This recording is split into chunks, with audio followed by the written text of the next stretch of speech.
الحمدللہ والصلاة والسلام علی رسول اللہ وعلی آلہ وصحبہ اجمعین، اما بعد، اعوذ باللہ من الشیطان الرجیم، بسم اللہ الرحمن الرحیم۔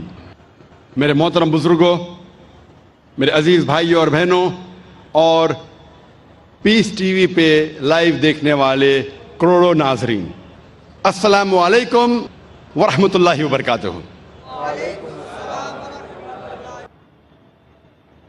ہم جب یہودی مذہبی کتاب پڑھتے ہیں، یہودی لوگوں کی مذہبی کتاب پڑھتے ہیں، تو اس میں لکھا ہے بک آف ڈینیل میں، اولڈ ٹیسٹمنٹ میں، چیپٹر نمبر 6 ورس نمبر 10 میں، کہ خدا کہتا ہے کہ ڈینیل نے 3 بار نماز پڑھی۔ تو یہودی مذہب میں 3 بار نماز پڑھنا چاہیے۔ عیسائی مذہب میں لکھا ہے کہ پرے ان سیزنلی، جتنا پڑھ سکے اتنا پڑھیے۔ لیکن قرآن مجید میں اللہ سبحانہ و تعالی ہمیں حکم دیتے ہیں کہ روز کم از کم دن میں 5 بار آپ کو صلاح پڑھنی چاہیے، صلاح قائم کرنا چاہیے، نماز پڑھنی چاہیے۔ اللہ تعالیٰ فرماتے ہیں سورہ ہود میں، سورہ نمبر 11 آیت نمبر 114 میں، کہ آپ صلاح قائم کرو دن کے دونوں آخری حصے میں، اور جب رات قریب آ رہی ہے۔ اس کا مطلب ہے کہ دن کے دونوں آخری حصے میں، مطلب ایک آخری حصہ ہے فجر جب دن شروع ہوتا ہے، اور دوسرا حصہ ہے عصر جب دن ختم ہونے آتا ہے۔ اور کہا گیا ہے کہ جب رات نزدیک آ رہی، مطلب مغرب صلاح۔ تو اس آیت میں اللہ تعالیٰ ہدایت دے رہے کہ 3 بار نماز پڑھو، فجر، عصر، مغرب۔